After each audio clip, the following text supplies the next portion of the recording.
네, 미국 본토와 일본에 주둔 중인 미 해병대 지휘부가 한국을 찾아 연합연습을 추진 중인 가운데 북한이 오늘 오전 한일 정상회담 개최를 겨냥해 ICBM을 발사했습니다. 주일 미군이 한반도를 찾은 배경은 무엇인지 북한의 미사일 도발 소식과 함께 짚어보겠습니다.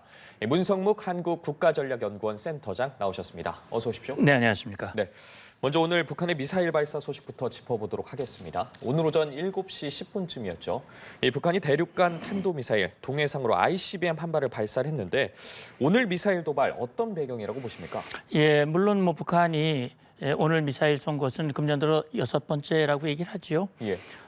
실제 오늘 발사한 것은 우리 군 당국의 발표 내용을 보면 화성 17형과 유사하다. 대륙간 탄도미사일이죠. 그렇다면 11월 18일 작년 11월 18일 순안공항에서 김정은이 딸 주애를 데리고 가서 화성 17형 발사 현장에 있었어요. 그것이 북한 보도를 통해서 다 공개가 됐고 당시 북한은 행성 최강의 무기를 발사했다라고 얘기를 했습니다. 예. 그리고 이제 2월 18일 북한이 ICBM을 또 쐈습니다. 그건 화성 15형이죠. 그리고 주목되는 것은 북한이 작년 12월에 고체 추진 발사 ICBM 로켓 추진체 연료 시험에 성공을 했다. 연소 시험에 성공을 했다고 얘기하면서 북한이 과연 이 고체 연료를 기반으로 한 ICBM을 개발을 하겠느냐 하는 부분들이 이제 관심이었어요. 예.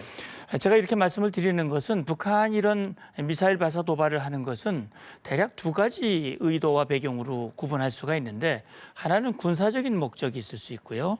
하나는 정치적인 목적입니다. 이게 복합돼서 일어나는데 역시 북한은 ICBM을 고도화시키기 위한 역량을 고도화시키기 위한 군사적 목적이 분명히 있습니다. 그리고 이것을 이제 한미연합연습이라든지 앞서 말씀하셨던지 하셨던 대로 윤석열 대통령의 방일, 한일 관계 개선에 대한 불만을 표시하기 위한 정치적인 목적도 갖추고 있습니다. 예. 지금 북한의 미사일 발사가 대략 그런 배경 속에서 이루어졌다고 하는 것을 일단 염두에 두고 좀 말씀을 나눠야 될 것 같습니다. 네. 북한이 그동안 여러 반발의 의미로 특정 날짜에 도발은 계속 해오긴 했습니다만 이렇게 한일 정상회담이 일어나는 이 당일 아침에 한 점은 좀 주목이 됩니다. 이런 당일 도발에 대해서는 어떻게 보십니까? 예, 그렇습니다. 제가 말씀드렸듯이 이제 정치적인 목적이 담겨져 있다고 보거든요. 매우 계산된 도발이라고 생각을 합니다. 최근에 김정은이 한미연합연습 계획이 발표가 되고 개시가 되면서 북한에서 당 중앙군사위원회 확대 회의를 열었어요. 예. 거기에서 이제 발표한 내용을 보면 북한이 가지고 있는 다양한 핵 억제력을 한미 연합연습을 군사 도발이라고 규정을 했어요. 그 도발을 억제하기 위해서 효과적으로 억제하고 통제하기 위해서 사용을 하겠다라고 공언을 했거든요. 그 발표가 나온 뒤로 북한의 도발을 보면 전략순항 미사일을 쏘고 그다음에 또 북한판 이스칸데르 개량형으로 추정되는 미사일을 쏘고 오늘 또 이 ICBM을 쐈거든요. 특히 이런 정치적인 의미가 있는 날짜에 도발을 하면 국제사회 주목을 받고 그 도발의 효과를 극대화시킬 수 있는 그런 장점도 있어요. 북한이 그런 노림수를 가지고 있다 이렇게 봐야 될 것 같습니다. 네. 특히 이 ICBM을 발사한 건 지난달 이 정상 각도보다 더 높은 고각으로 발사한 지 한 달여 만이거든요. 일각에서는 이 고체 연료 추진 ICBM일 가능성도 제기되고 있는데 만약에 기존 ICBM이 아니라 이 고체 연료 추진 ICBM이라면 어떤 의미라고 저희가 봐야 될까요? 예, 우선 북한이 그동안 ICBM을 여러 차례 발사를 했습니다. 2015년에 화성 15형을 2017년이죠. 11월에 화성 15형을 발사하고 핵미사일 역량이 완성됐다. 이런 발표를 한 적이 있었고요. 작년에도 8번이나 쐈고 금년에도 지금 3번째 ICBM을 쏘고 있는데 국제사회가 주목하고 있는 것은 북한이 ICBM 발사를 한 번도 정상 각도로 쏜 적이 없는 겁니다. 예. 늘 고각으로 쐈어요. 오늘 아침에 쏜 것도 고각으로 쐈고 고도 약 6,000km 정도 올라갔고 사거리는 한 1,000km 비행한 것으로 지금 추적이 되고 있는데 자 말씀하신 대로 제가 앞서 말씀드렸습니다만 지금 김정은은 2021년 8차 당대회에서 5개 전략 무기를 얘기를 했어요. 다시 말하면은 북한이 자기들이 보유하고 있는 핵 미사일의 역량을 고도화하고 다시 말하면 기습 사격 효과, 그다음에 상대방의 요격을 피해서 상대방의 피해를 줄 수 있는 그런 미사일을 개발하는데 그중에 보면 극초음속 미사일도 있습니다. 작년 1월에 발사했죠. 예. 그리고 북한이 노리는 것이 뭐냐면 ICBM 연료를 고체화시키려고 하는 겁니다. 이게 지금 기존에 가지고 있는 북한의 화성 15, 17 이것은 전부 액체 연료를 기반으로 하는데 이것이 발사가 되려면은 액체 연료를 주입하는 시간이 길어지고 그렇게 되면 기습 발사가 안 됩니다. 사전에 노출된다면은 우리가 가지고 있는 킬체인이라든지 선제 타격의 대상이 될 수 있고 예. 또 실제 그걸 피해서 쏜다 하더라도 또 요격을 당할 수 있거든요. 그걸 피하려면 기습적으로 발사해야 되는데 그러려면 고체, 다시 말해 연료를 고체화시켜서 언제라도 어느 장소에서라도 쏠 수 있는 그런 대비를 해야 되는데 예. 만약에 고체 ICBM이 정상 각도로 발사되는 상황이 된다면 아마 미국도 굉장히 긴장하지 않을 수 없는 그런 상황이 될 겁니다. 그래서 지금 이번에 오늘 아침에 쏜 것이 고체 ICBM인지 여부는 지금 확인할 수가 없는 거고요. 아닐 가능성이 좀 더 많다. 왜? 지금 시간이 얼마 안 됐고 이제 로켓 시험 성공한 것이 얼마 되지 않았기 때문에 2월 8일 날 북한이 고체 연료 기반 ICBM으로 추정되는 이동식 발사된 4기를 열병식에 공개를 하긴 했습니다만 예. 이것이 지금 발사할 수 있는 수준인지 여부는 좀 지켜봐야 될 것 같은데 어쨌든 이것이 완성이 된다면 상당히 고도화되는 그런 미사일이라고 볼 수 있습니다. 네. 오늘 한일 정상회담 당일에 북한이 미사일 도발을 하자 한미일 모두 강력하게 규탄을 했습니다. 윤 대통령도 이 한미일의 안보 협력을 더 강화해야 한다고 말을 했는데 이 부분은 어떻게 보십니까? 예, 그렇습니다. 이제 북한은 한미 동맹을 이간하고 한미 연합 억제력을 약화시키고 나아가서 한미일 연합이 이루어지지 못하도록 방해하려고 하는 목적으로 도발을 하는데 예. 결과는 늘 반대였어요. 지금 북한이 핵미사일 역량을 고도화하면서 한미 동맹과 한미 연합 억제력은 계속 강화되고 있습니다. 특히 우리 국민들이 북한의 핵미사일 역량이 고도화되고 핵무력을 법제화시켜서 전술핵 운용부대를 김정은이 직접 지휘하고 우리의 주요 목표들을 직접 타격하기 위한 위협을 고도화시키는데 미국이 우리에게 제공하는 확장 억제가 과연 신뢰할 수 있느냐? 그렇다면 우리도 자유권적 차원에서 자체 핵무장이 필요하지 않느냐라는 여론들이 나오고 있거든요. 그렇기 때문에 한미연합연습을 고도화시키고 전략자산을 전개하고 TTX라든지 이런 것들을 통해서 이 확장 억제력의 신뢰성과 실효성을 고도화시키는 그런 지금 조치들을 하고 있거든요. 그럼 북한의 기대와는 반대입니다. 예. 그리고 북한의 이런 미사일 위협이 고도화되면서 한미일이 작년 11월에 프놈펜에서 공동 성명을 발표했습니다. 북한이 만약에 동맹국을 공격하면 김정은 정권이 존재하는 시나리오는 없다라고 얘기를 했습니다. 그래서 이 한미일 안보 협력을 강화하는 데 있어서 그동안 약한 고리로 지목이 됐던 그것이 해결돼야 하는 중요한 과제였던 한일 관계를 복원하는 그런 상징성 있는 날이거든요. 이런 날 북한이 도발을 하는 것은 오히려 북한의 기대와는 달리 한미일이 훨씬 더 강화되는, 협력이 강화되는 결과를 가져올 수 있다. 그리고 윤 대통령도 NSC 회의에 참석을 해서 한미일 안보 협력을 더욱더 강화하고 특히 지금 진행되고 있는 한미연합연습을 더욱더 효과적으로 진행을 해라라는 그런 지시를 내린 것으로 알고 있습니다. 예. 그리고 또 이틀 전이었죠. 이 미국 본토와 일본에 주둔해 있는 미 해병대의 지휘부가 우리나라를 찾았습니다. 특히나 미 해병대 1사단 사령부가 한국에 온 게 15년 만에 처음이라고 하는데 이건 어떤 의미로 해석하면 될까요? 예, 이제 이달 말이죠. 이제 지금 진행되고 있는 자유의 방패, 프리덤 쉴드 연습의 일환으로 예. 한미는 그동안 중단해왔던 또는 축소해왔던 야외 기동 훈련을 이번 연습 기간에 한 20가지 정도를 진행합니다. 예. 그중에 하나가 한미연합 쌍용 훈련이에요. 이게 다시 말하면 대규모 연합 상륙 훈련입니다. 이 상륙 훈련의 주체가 해병대입니다. 해병대인데 한국 해병대와 미국 해병대가 함께 연합으로 훈련을 하는 거거든요.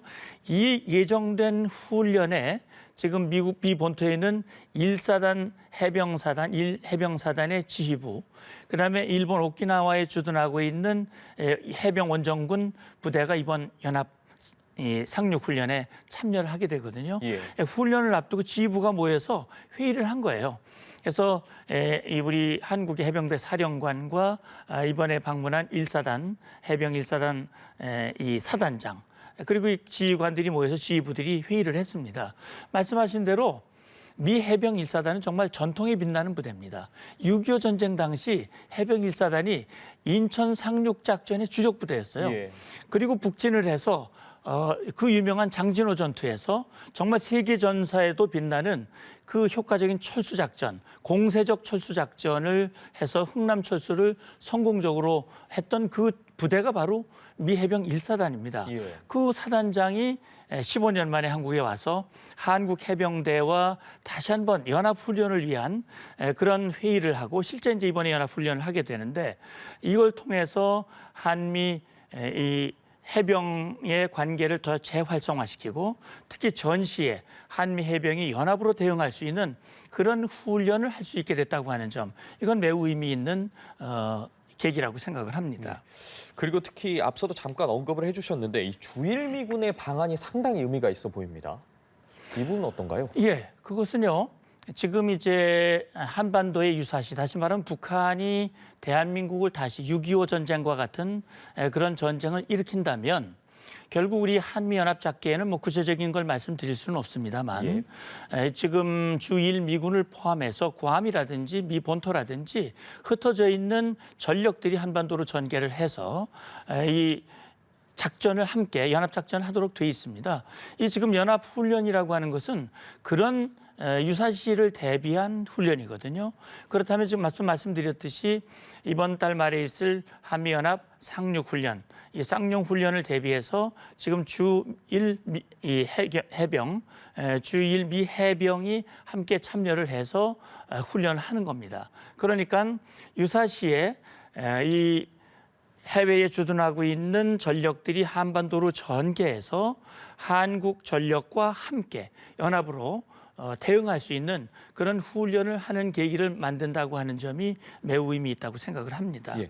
쌍용 훈련을 언급해 주셨는데 그럼 구체적으로 어떤 연합 연습이 이루어지는지 좀 더 자세히 말씀해 주시면 좋을 것 같거든요. 예. 그러니까 이제 상륙 훈련이라고 말씀드렸지 네네. 않습니까? 이 상륙 훈련이라고 하는 것은 전시에 이 전세를 바꾸는 굉장히 중요한 의미 있는 훈련이에요. 아, 예. 이게 50년 10월 달에 이 인천 상륙 작전이 있었는데 그때 당시에는 사실 우리 유엔군이 낙동강을 제외한 나머지 전체를 공산군에게 다 뺏긴 상태였거든요. 그럼 이걸 돌파하기 위해서 결국 적측 후방을 상륙 훈련을 통해서 돌파를 한 겁니다. 예. 그걸 계기로 해서 결국은 서울을 수복을 하고 우리가 북진할 수 있는 전기를 마련했거든요. 2차 세계대전을 종료시킨 중요한 연합 상륙 훈련이 노르망디 작전입니다. 이 상륙 훈련이라는 게 매우 중요한 거거든요. 이번에 이제 상륙 훈련은 지금 계획된 걸 보면 이제 병력 장비를 탑재를 해야 됩니다. 지금 미국이 자랑하고 있는 이 강습 착륙함이 있습니다. 대략 한 4만 톤 정도 되는데 여기 F-35B, 다시 말하면 수직 이착륙이 가능한 그런 스텔스 전투기를 20대를 탑재할 수 있는 그런 이 상륙함이에요. 예. 전개가 돼가지고 이동을 하고 예행 연습을 하고 결전을 하게 됩니다. 그러니까 이 결전이라고 하는 것은 다시 말하면 목표 지역에 침투를 하고 돌격을 하고 상륙하는 일련의 절차들을 숙달하는 훈련이거든요. 그러니까 이번 쌍용 훈련은 2012년에 개시가 돼서 2년 간격으로 했는데 사실 2018년에 북한의 비핵화를 촉진하기 위해서 이 연합 대규모 기동 훈련은 이제 중단을 시켰거든요.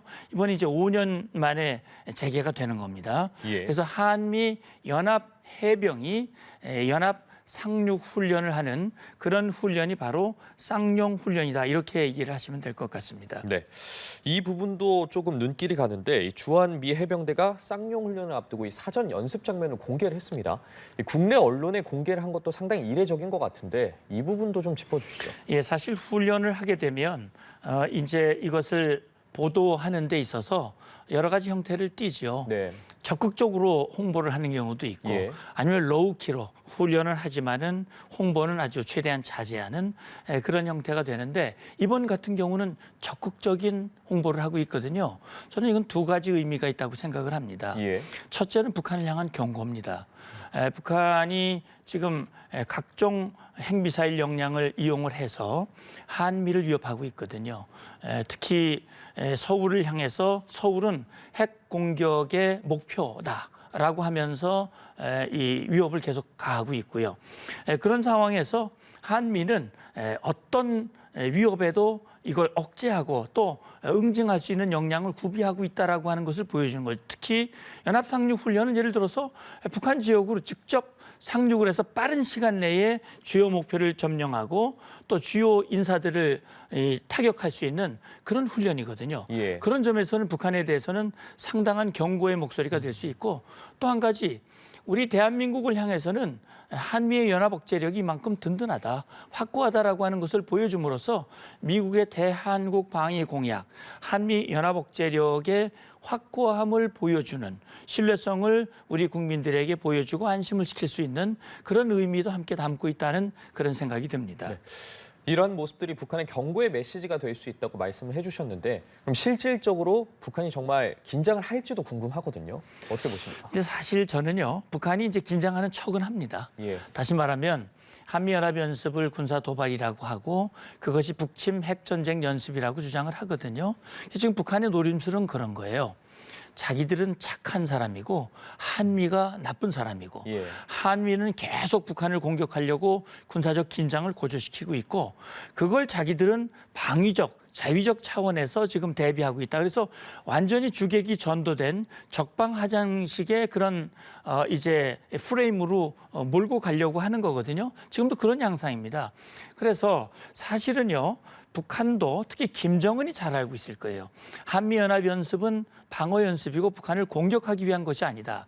이것이 실효성 있는 그런 상황이 되려면 북한이 우리를 공격을 해야 됩니다. 그러나 사실 6.25 전쟁 이후에 한미가 북한을 먼저 공격한 일도 없고요. 예. 이번 연습도 이름 그대로 방패 훈련입니다. 자유의 방패, 자유를 지키는 훈련이거든요. 북한이 우리를 공격하지 않으면 한미는 북한을 공격하지 않습니다. 그렇기 때문에 지금 연합 상륙 훈련도 북한이 우리를 공격하지 않으면 우리가 먼저 상륙을 해서 북한을 공격하는 일은 없는 거예요. 예. 그렇다면 북한이 긴장할 일이 없는 것이죠. 그런데 북한은 마치 그걸 자기들을 공격하는 훈련인 것 같이 긴장을 조성시켜서 이걸 대비하면서 북한 주민들에게는 우리의 지도자가 강력한 대응을 하는 위대한 지도자이니 어려움도 참아라, 결속해라 라고 하는 정치적인 목적을 가지고 하고 있고요. 우리 한국 국민을 향해서는 이렇게 우리가 미사일 발사를 하는 것은 한미가 이렇게 우리를 자극하기 때문이다. 그러니 그 비난의 화살이 한국 정부로 또는 미국으로 가도록 그렇게 만들려고 하는 의도거든요. 예. 그런 부분들을 우리는 주목을 하고 대응을 해야 된다고 생각합니다. 네. 특히나 윤석열 대통령이 한미일 안보 협력의 중요성을 상당히 강조하고 있는 상황이지 않습니까? 오늘 한일 정상회담에서도 관련한 논의가 구체화될 것으로 보여지는데 특히나 주목되는 부분이 이 한일 군사정보보호협정이죠. 이 지소미아가 정상화될 것인가 여부인데 이 부분은 어떻게 보십니까? 예, 아마도 물론 변수가 없지는 않습니다만 지금 윤석열 대통령은 지금 한국이 처한 여러 가지 안보 상황, 북한의 핵미사일 위협이라든지 우크라이나 전쟁이라든지 이런 안보 상황으로 봤을 때 그것이 남의 일이 아니다. 우리에게도 굉장히 치명적인 위협이 될 수 있다라고 하는 것을 주목하고 그걸 위해서는 한미동맹과 한미연합억제력도 강화하지만 특히 한미일 연합억제력이 중요하다. 그러려면 그동안 망가졌던 한일 관계를 회복하는 하는 것이 중요하다. 그래서 우리 내부적으로 반발도 있고 여러 가지 부담도 있지만 어려운 결단을 했다고 생각을 합니다. 예. 사실 이것이 한일 관계가 불편해지면서 지소미아도 비정상적인 상황이거든요. 그래서 지금 윤석열 정부가 추진하고 있는 것이 한일 간의 안보 협력을 강화하고 경제 협력을 강화하고 나아가서 과학기술이라든지 전방위 협력 또 미래 청년들 이런 것들을 강화해 나가려고 하는데 중요한 한미 안보 협력의 중요한 이 바로미터가 바로 지소미아라고 생각을 합니다. 그래서 예. 그동안 비정상적으로 운영되던 지소미아도 제가 볼 땐 이번 정상회담을 통해서 충분히 대화가 되고 지소미아뿐만이 아니라 그동안 이제 과거에 진행이 됐다 중단됐던 한일 간의 이 안보 협력 대화가 있습니다. 2+2 대화, 네. 외교 차관 간의 대화도 있고요. 그다음에 한일 국방 당국 간의 그런 대화들이 있습니다. 이런 것들이 복원이 되면서 지소미아뿐만이 아니라 여러 가지 분야에서 한일 간의 북한의 위협을 공동 대응할 수 있는 그런 방안들이 하나하나씩 이제 풀려갈 수 있는 그런 계기가 되지 않을까 생각을 해봅니다. 네, 말씀해 주신 것처럼 만약에 이번 회담에서 지소미아가 정상화가 된다면 그 이전의 한일 간의 안보 협력과 비교해서 미칠 영향은 어떤 점이 차이가 있을까요? 예, 저는 그렇게 생각을 합니다. 관계가 불편해지면 따라오는 것이 불신입니다. 예. 불신이 결국 협력을 방해하는 요인이 되거든요. 이제 지소미아가 가동은 되고 있지만 정상화되지 않았어요. 이번에 만약에 관계가 복원이 되고 정상화가 된다면 한일 간에 그동안 불편했던 여러 가지 사건들이 있었습니다. 그런 현안들을 해결하면서 신뢰가 쌓이게 되면 그만큼 소통이 강화가 되는데 저는 지소미아의 중요성은 그겁니다.